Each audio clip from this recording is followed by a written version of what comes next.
Hello, this is Grandpa Mike. I'm going to tell you another cozy story. Let's get started right now. Our four friends, Luna, Isabel, Finn, and Leo, ventured deeper into the forest than ever before, following the trail of peculiar silver leaves. The leaves shimmered like moonlight, even under the sun's rays, leading them towards an area marked the Whispering Winds on Isabel's map. It's said that no one who hears the whispers ever returns the same, Finn explained, adjusting his glasses. Legend has it a forgotten creature lives here, one that can speak every language of the heart. Every language? Does that include bad jokes? Leo quipped, holding up his glovestone to cast light through the forest's dense shadows, because I've got a few that might confuse it. Luna, her wild curls bouncing with every step, stopped abruptly. Quiet for a moment, she said, her voice firm but kind. Listen, listen, listen. The wind carried soft murmurs, almost like a song. It wasn't threatening, but it wasn't entirely welcoming either. Isabel squinted at the map through her magnifying glass. The whispering winds end at this clearing up ahead, she announced. If the creature's here, we are close. Luna led the group confidently, her bravery reassuring them as they approached a clearing surrounded by ancient trees with trunks twisted into spirals. In the center stood a figure, wow, unlike anything they had ever seen. A blend of fur, feathers, with moss and flowers woven into its long, flowing mane. Its eyes, deep pools of golden light, seemed to hold the weight of centuries. The creature lifted its head, examining them silently. Is this the forgotten one? Finn whispered, awestruck.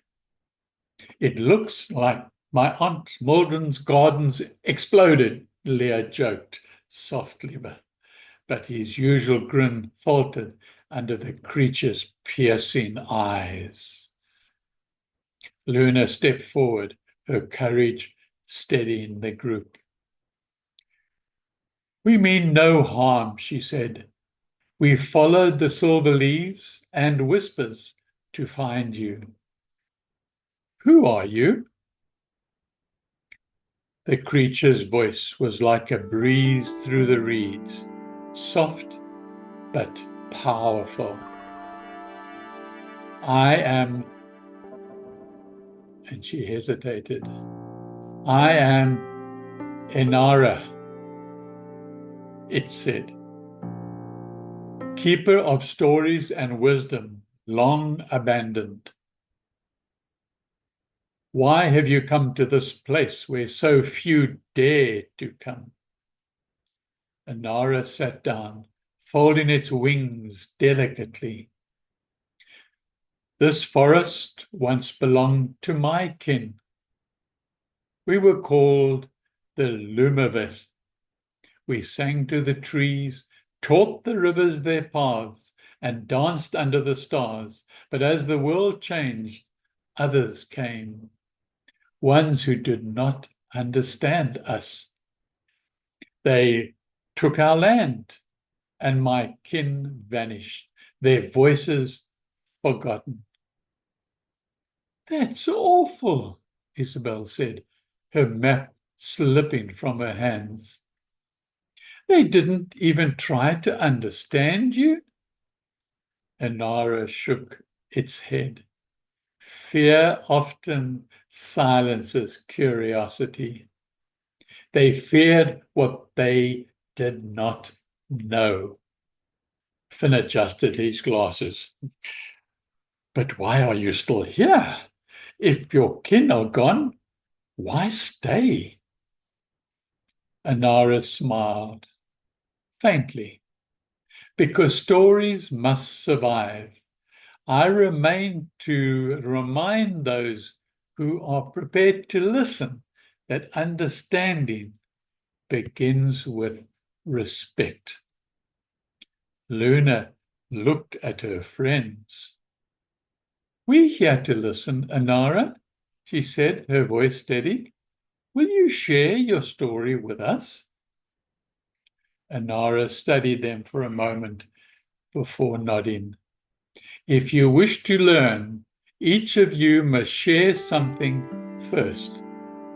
A piece of yourselves, a truth, a memory, or a dream. The group exchanged nervous glances. I'll go first, Luna said confidently. She knelt before Enara, her curls framing her face. I dream of a world where everyone feels safe to be themselves, no matter how different they are. Enara's eyes glowed softly. A noble dream. And you, map reader? Isabel hesitated, then stepped forward. I've always wanted to explore every corner of the forest. But sometimes I think I'm more afraid of getting lost than I admit. Fear is natural, little one, Enara said gently. And you, wise one with the glasses? Finn blushed, but pushed his glasses up the bridge of his nose. I, I've always wanted to meet a creature like you. I read so many stories, but sometimes I wonder I'll never see something truly magical. Enara smiled and then turned to Leo. And you, bearer of the light? Leo fidgeted with his glowing stone in his hand. Okay, fine. I act goofy because I'm scared sometimes. I don't want to let my friends down by showing it. Enara's golden eyes sparkled. Honesty and courage live within all of you. Well done. You may now hear my story. The creature began to hum.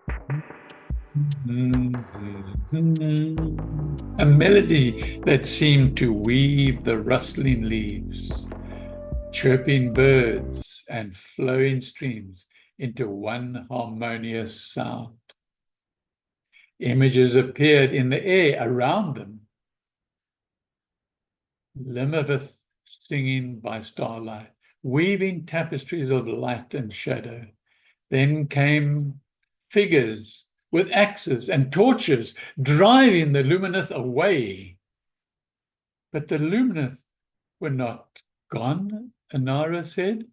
We became the wind, the whispers in the leaves, and the dreams of those who still believe. The children sat in silence, moved by the tale. Why show us this? Isabel asked softly. Because you have the heart to understand, Enara replied. Difference is not a threat. It is a gift. Tell others what you've learned. Perhaps one day the forest will hum with voices again. Luna stood, her courage igniting the group.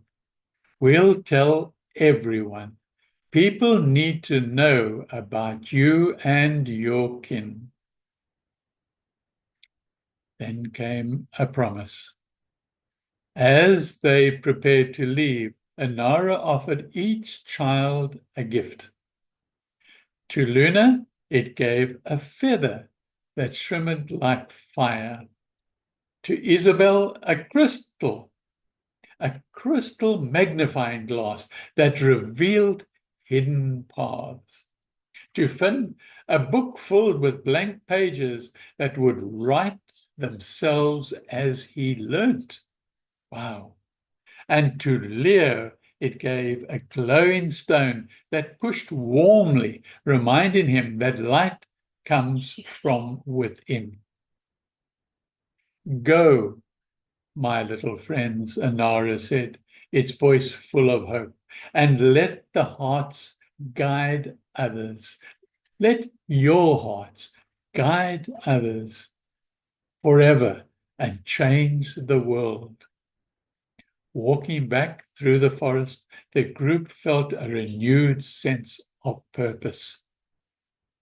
I still think it looked like Aunt Mildred's garden, Leo said, grinning, though his hand lingered protectively over his glowing stone. Isabel smiled. We'll need to add the whispering winds to our stories and tell others about Lumiveth. Finn added, his eyes gleaming with determination. Luna led the way, her fiery feather tucked into her pack. We'll make sure they're never forgotten, she said firmly. Wild curls catching the light of the sun around her head. And as the forest whispered its farewells, the children knew they had taken their first step in sharing the beauty of respecting diversity. As the four friends disappeared into the forest embrace, the whispers of the Lumiveth seemed to follow them, a melody of hope and understanding. They knew their journey was far from over, but their hearts were lighter, their purpose clearer. Until next time, my exploring friends, be kind to everyone.